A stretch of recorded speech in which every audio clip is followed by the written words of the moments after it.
Good morning, everybody. Joe Ciaccio here. Happy Monday to everybody. Today I want to go over some rebuttals and some objections. Had some agents call last week. They're having issues getting into the door.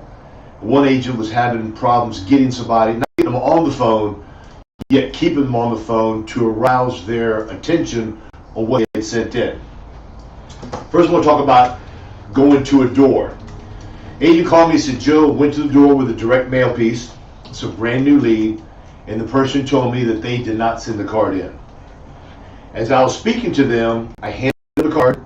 They looked at it, and they go, I do not remember sending this card in. What we've got to do, we've got to take a soft step backwards, is that the people that send in the cards to us also send cards in to other people. We put them under classification as being a responder. So it happens a lot of times, some people sometimes don't even look at it. Some people know exactly what it is at the door. So what we've got to do is that we've got to go to the door prepared for, yes, come on in, or I don't remember, can you explain it to me? Or I kind of vaguely remember. So you've got to have all these different files up in your little brain. So when they say something, you pull that file door open. You say, okay, this is why you sent the card in. Now, we've got to just sit and think, how many of these cards do people send in?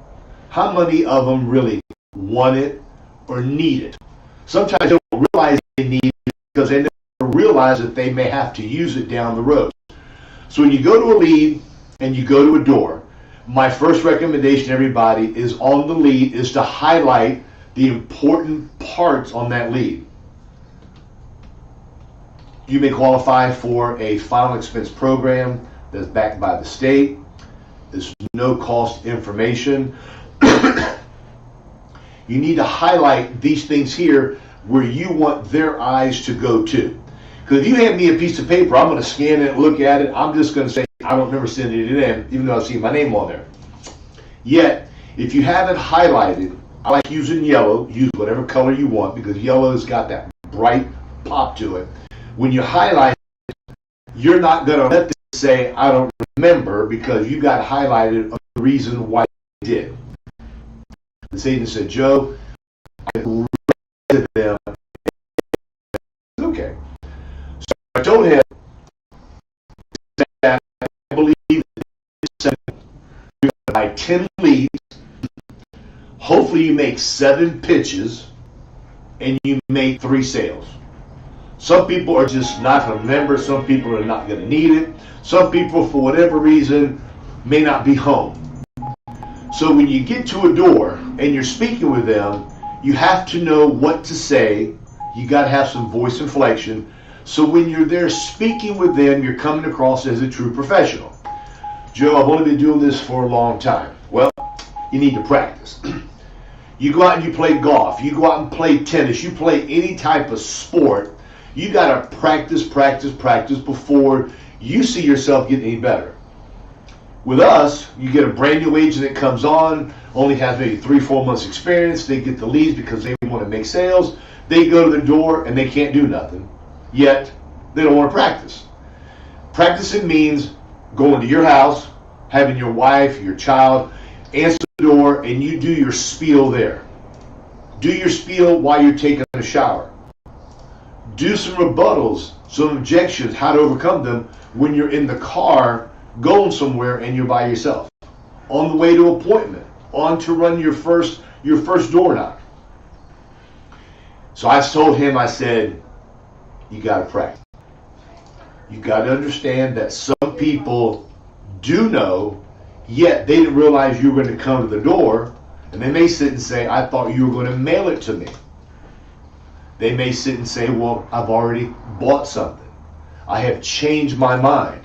So you, as an agent, must know exactly what to say every time that client says, I thought you were going to mail it to me.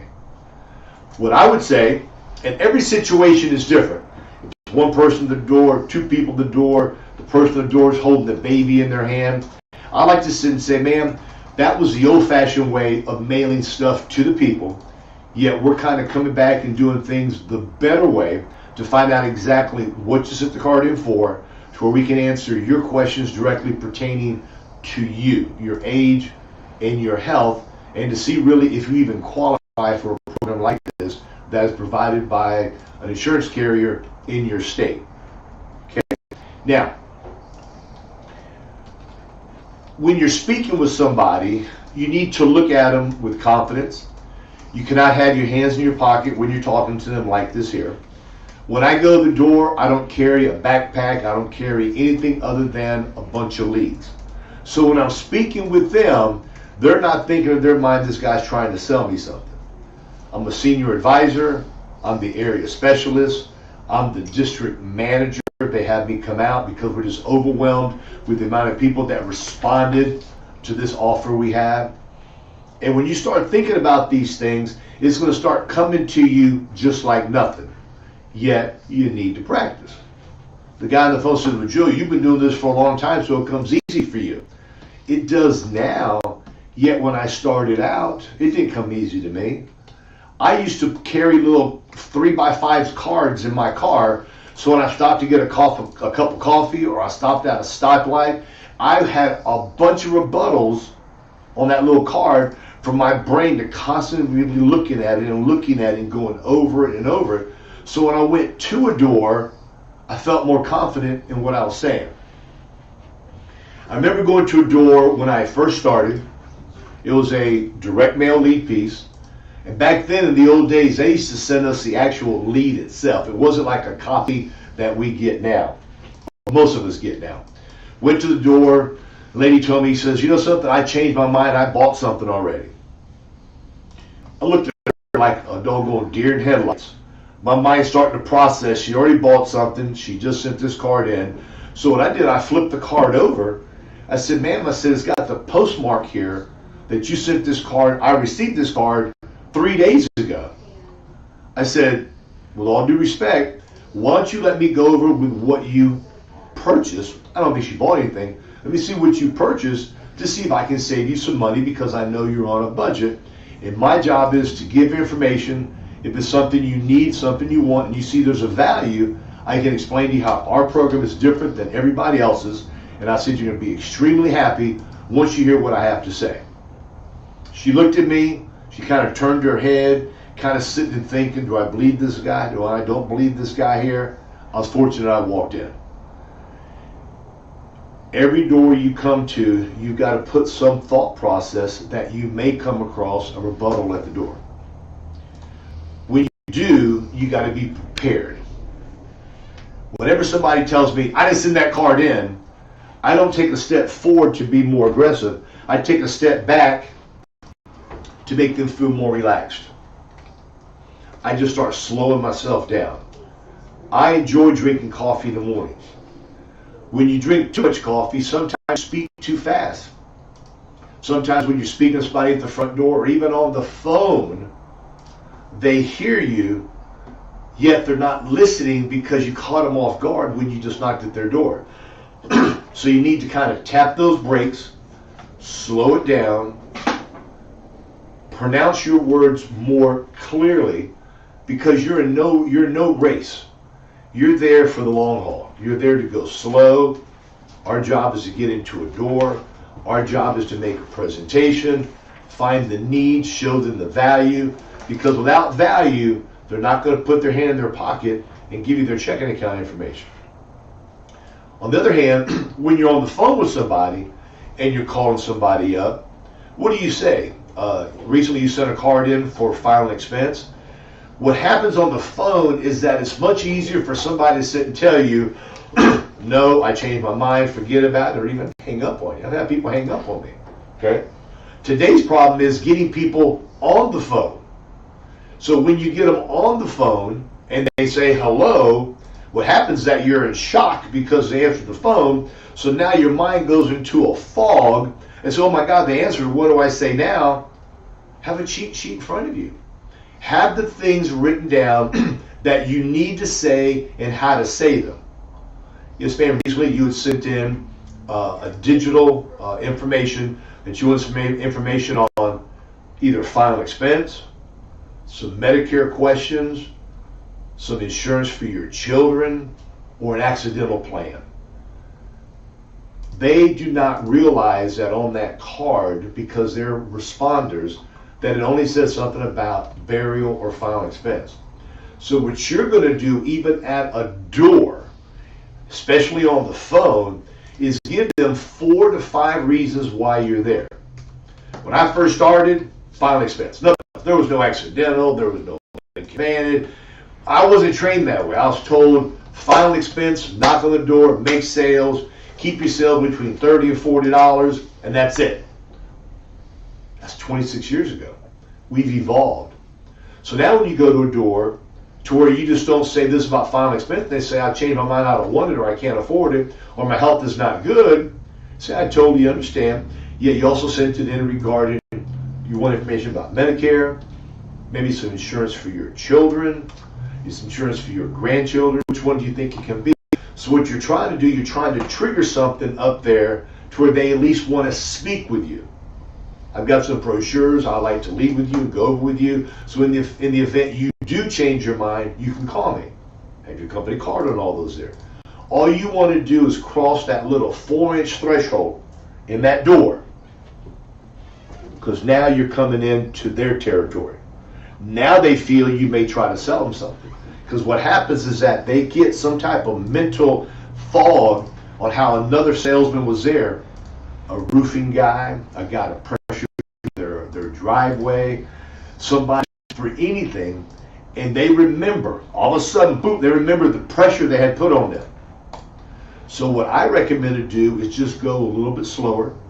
The information I'm going to give you is up to you. You do whatever you want with it. I would like to answer your questions.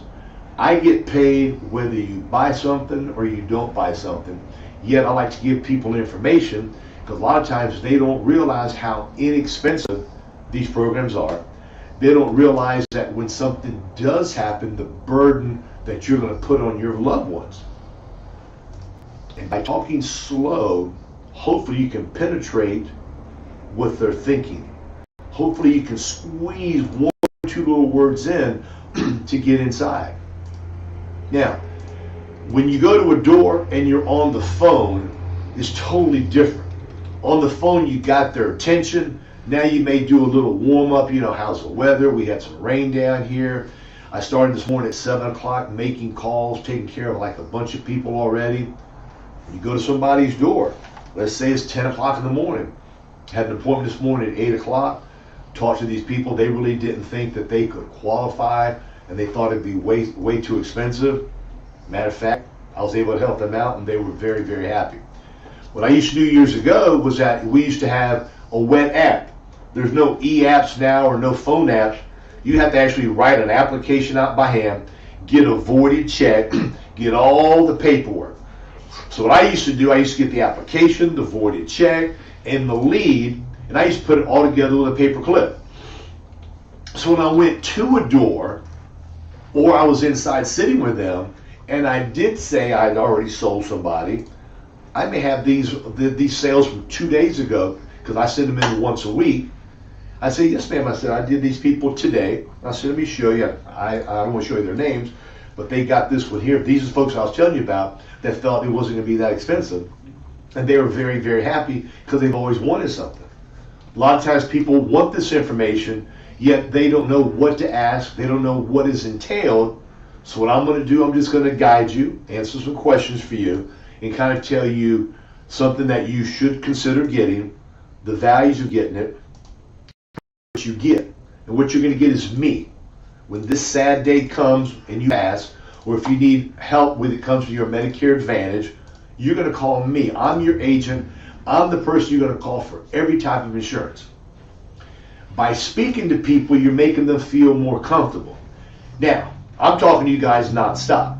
Yet when I'm with a client in front of them at the front door, or I'm sitting with them in the house, I've come to realize over all these years, as everybody knows, is that you cannot control the conversation. What you want to do, you want to sprinkle some stuff out there, because you want them to start speaking. Because the more they speak, and the more that they feel they're in control and they're directing the boat that you're guiding, what it's going to do is going to make them feel that they're superior and they're going to want to buy from you. When somebody asks you a question, and this I feel is a way to help the rebuttals and the rejection. When somebody asks you a question, that does not mean I got to give you an answer within 1 second. It's okay to sit and think for a second. You may want to say that's a very good question. Matter of fact, that question was asked by a client 2 days ago, and I'm glad you asked that question. Let me kind of go over exactly what you said and take your time. A lot of times if somebody asks you a question and you have an opportunity to write some stuff down, it'll help you out. I heard about this a long time ago, and how really exact it is, I don't know. If people hear something, they remember 30% of what they hear the next day. I was told that if you are with somebody and they hear something and they see it, they remember 50%. And the final one is, if they hear it, see it, and they discuss it with you, it's upwards of 70% that they're going to remember, and it's also going to kind of sink in, I need more information. People automatically feel that insurance costs a lot.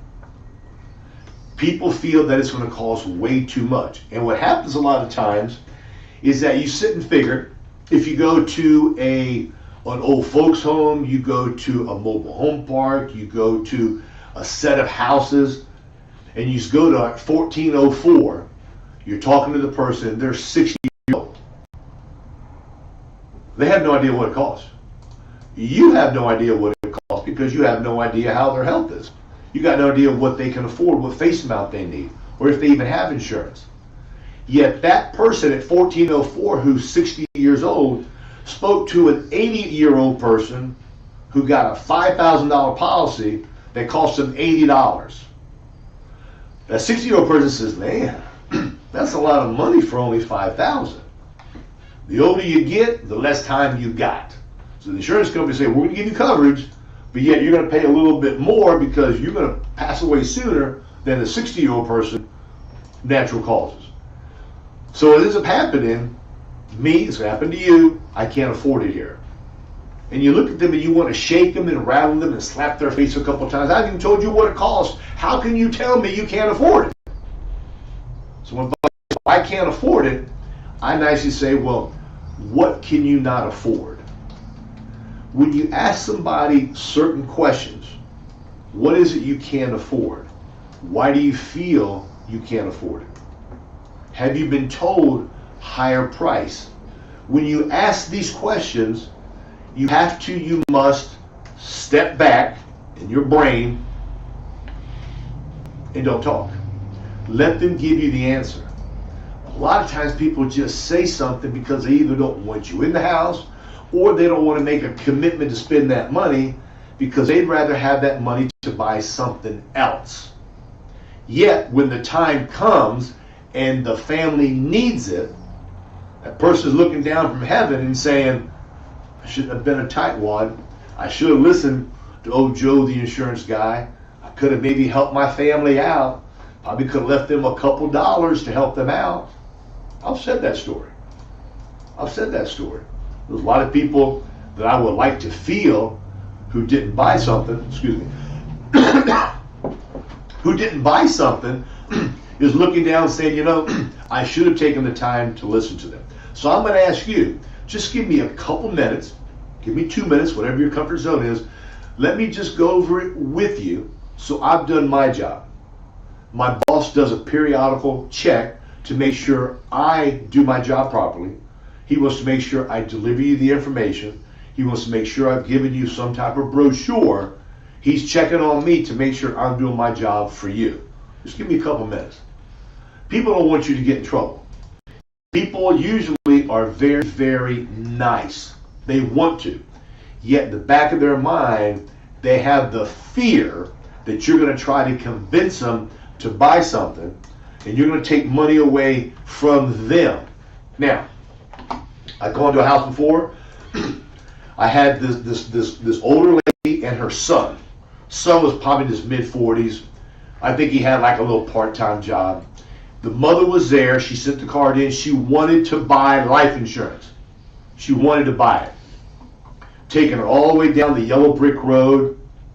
The son's just there listening. Turned the paper around. I said, these are some ideas of what it's going to cost you. She says, I like the one for $9,000 because I feel I can afford that. Net premium was like, it's either $51 or $52. So I'm inside doing the two-step. The son steps in, says, Mom, you really don't need that there. You really don't need that there. If something happens to you, I'll take care of you. There's no need for you to spend that money. So I'm there, and if looks could kill, that guy would have been going to heaven. Because she wanted it, she obligated herself, she circled the one she wanted. So, make long story short, I made no sale. I tried to did all the overcoming and all that stuff there. Yet, if a mother is told by her son, you don't need this here, I'm going to take care of it. Mother says, well, if my son, the pride of my life, is going to take care of this here, I'm not going to buy it.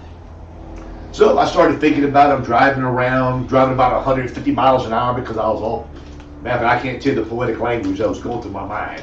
And I said, so I said to myself, you know something? This guy lived with his mother. She probably gave him money all the time. When he needed a pack of cigarettes or whatever he needed, Mom, give me 5. Mom, give me 10. I don't have enough money. Haven't gotten paid yet. The boss hasn't cut checks yet. So as a mom, you just dish out. So I said to myself, probably the guy wasn't concerned about the mother dying. He was worried about him not getting that $51 or $52 from his mother every month that he used to get. Was that the real reason? I don't know. Yet based on the scenario of where they lived and her having no money in savings, and him really didn't look like he even had a job, I think he was saying that because he didn't want me to take money out of her account that was going to prevent him from using that money for something else. I'll live with this one thing. You're going to get a rebuttal no matter how good you are. You can be the best in the West. You can know your stuff inside out. You can know every single thing. Everybody will get some rebuttals one day. What is going to help you get less rebuttals is to be able to speak to somebody more clearly, enunciate words with conviction, have voice inflection, and when you're speaking with them, you're raising your voice to get a point across, or if you want to say something that you know is going to have a big bang on them. When you come across like a professional, and you take your time, and you don't come across with what we call as commission breath because you haven't made a sale that people can feel, I promise you, you're going to start making more sales because of your demeanor and how you're speaking. Eye contact, very important. When you're sitting next to somebody, tap their knee and say, what I'm going to tell you right now is very important. What I'm going to tell you now is going to ask you a question on who is going to be in charge of all of your affairs when that sad day comes and passes away. She's going to sit and say, well, my daughter, Francine. You don't say anything other than, yes, ma'am. And you write down Francine's name on your lead or on a piece of paper. What is Francine's last name? Jones. Francine Jones. How old is your daughter? 54. Okay. Does she live around you here? Yeah, she lives about 6 blocks away. Okay.